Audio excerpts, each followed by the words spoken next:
Welcome to my channel. So మరొకసారి ఈ market అప్డేట్తో ఈ వీడియో చేస్తున్నామండి. So what is happening in the markets after farming of coalition government. So ఎప్పుడైతే ఈ NDA coalition government కాన్ఫిడెంట్గా మనకి ఫామ్ చేశారో సో అక్కడ నుంచి మార్కెట్స్ అయితే స్టెబిలైజ్ అయ్యాయండి.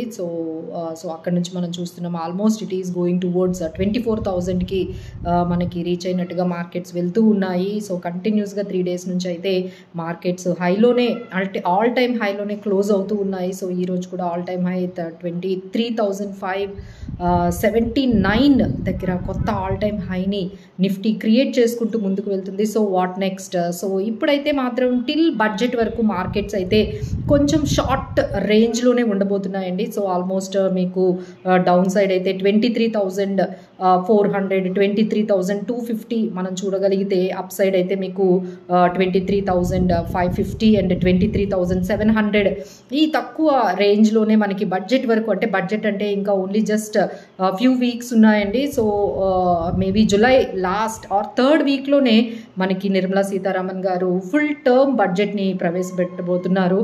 So that is going to be the biggest event అండి ఫర్ ద నెక్స్ట్ స్టాక్ మార్కెట్స్కి నెక్స్ట్ లెవెల్కి వెళ్ళాలి అనుకుంటే మాత్రం మనకి ఈ ఈవెంట్ అండి. సో అంతవరకు కూడా మార్కెట్స్ ఈ షార్ట్ టర్మ్ రేంజ్లోనే ఉండేటట్టుగా కనిపిస్తున్నాయి. నా ఎవ్రీవన్ ఈజ్ గేరింగ్ అప్ ఈ బడ్జెట్లో ఏం పెరగబోతున్నాయి, ఇప్పుడే కొన్ని స్టాక్స్ని ప్లాన్ చేసుకోవాలి. ఈ లోపు మనకి ఏమైనా కరెక్షన్ గాని వచ్చినట్లయితే ఎలాంటి స్టాక్స్ మనకి బడ్జెట్లో పెరగబోతున్నాయి అనే దాని చాలా కూడా మార్కెట్ ఏం జరగబోతుంది, మార్కెట్స్ క్రాష్ అవుతాయా లేకపోతే మార్కెట్స్ 24,000 నిఫ్టీ వెళ్ళబోతుందా, మనకి బడ్జెట్ గురించి మాట్లాడుకుంటున్నారండి. సో ఇప్పుడు వరకు మనకి ఎలక్షన్స్ అయిపోయిన తర్వాత కాన్ఫిడెంట్ గా ఎన్డీఏ కోయిలేషన్ గవర్నమెంట్ ఫామ్ చేసిన తర్వాత మార్కెట్ లో కొంత ర్యాలీ అయితే మనం చూస్తున్నాము. సో ఇప్పుడు ఇక్కడ నుంచి నెక్స్ట్ లెవెల్ కి వెళ్ళాలంటే it's all depending upon budget అండి. సో బడ్జెట్ మనకి నెక్స్ట్ జులైలో 3rd వీక్ లో ఉండబోతుందని చెప్తున్నారు. So everyone is very much positive about the budget. So market rally మనం నెక్స్ట్ చూడాలి అంటే బడ్జెట్ మీద డిపెండ్ అయి ఉంటుందండి. సో బడ్జెట్ రిలేటెడ్ కొన్ని థీమ్స్ ఉన్నాయండి, like digital India, defence, infrastructure, urban development, skill development, అలానే కొన్ని stocks infrastructure sector, rural sector, defence sector and railways sector, ఇలాంటి కొన్ని మీరు ఈ థీమ్స్ ఈ సెక్టార్స్ ని మీరు సెలెక్ట్ చేసుకొని ఏదైనా మార్కెట్ కానీ మీకు కొంచెం కరెక్షన్ గా వచ్చినట్లయితే you can pick up the stocks. Thank you for watching. Mahendra ఇలాంటి స్టాక్స్ ని మీరు రూరల్ అనే థీమ్ లో మీరు చూడొచ్చు. తర్వాత డిఫెన్స్ మీద ఆల్మోస్ట్ చాలా వరకు స్పెండ్ చేస్తున్నారండి. సో 2050 కల్లా అంటే ఒక 50,000 2028 కల్లా ఒక 50,000 crores ఆఫ్ వర్త్ ఆఫ్ మనము ఎక్స్పోర్ట్స్ చేసుకునే టార్గెట్ పెట్టుకున్నామంటేనే అర్థమవుతుంది డిఫెన్స్లో ఎంత అగ్రెసివ్గా వెళ్తున్నారో.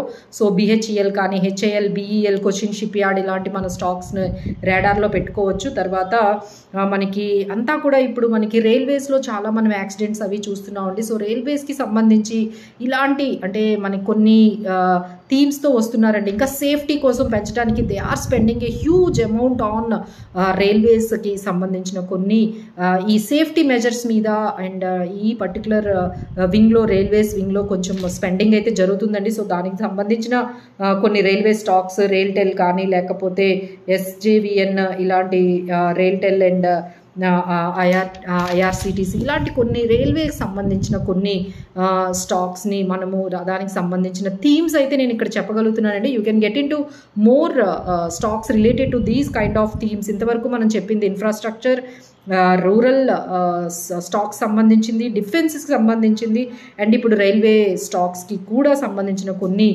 మీరు రాడార్లో పెట్టుకొని ఎప్పుడైనా ఈ టైంలో ఈ పర్టికులర్ ఈ టిల్ బడ్జెట్ వరకు మీకు ఏమైనా అవకాశం వచ్చినట్లయితే మీరు ఈ స్టాక్స్ని హోల్డ్ చేసుకోవడానికి కానీ లేకపోతే కొన్ని యాడ్ చేసుకోవడానికి పోర్ట్ఫోలియోలో చూడొచ్చండి. సో దట్ బడ్జెట్ కానీ మనకి మార్కెట్స్కి పాజిటివ్గా వచ్చిందంటే మాత్రం definitely it may go to up to next లెవెల్కి మార్కెట్ 24,000 ఇంకా అబోవ్కి వెళ్ళే అవకాశం ఉంది. So it's all depends upon now completely on the budget event తర్వాత జరిగే మార్కెట్ మనకి ఎక్స్పెక్టేషన్ బట్టి మనకు ఉంటుందండి. సో ఎవ్రీవన్ ఈజ్ ఎక్స్పెక్టింగ్ కొంచెం రేట్ కట్స్ ఉంటాయి పర్సనల్ ఇన్కమ్ ట్యాక్స్లో అని ఎక్స్పెక్ట్ చేస్తున్నారు.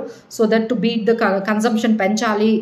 సో ఇన్ఫ్లేషన్ వల్ల చాలా వరకు కన్సంప్షన్ డిమాండ్ తగ్గుతుంది. సో ఇన్ఫ్లేషన్ బీట్ చేయాలి అంటే కొంచెం ట్యాక్స్ స్లాబ్ రేట్స్ తగ్గించాలి, కొంచెం రిలీఫ్ ఇస్తే కన్సంప్షన్ పెరుగుతుంది అనే ఉద్దేశంతో అలా కూడా ఆలోచిస్తున్నారని తెలుస్తుందండి. So if it is everything పాసిబుల్గా అయినట్లయితే markets will be very much positive. So let's wait and watch and let's keep this radar all these stocks. Thank you.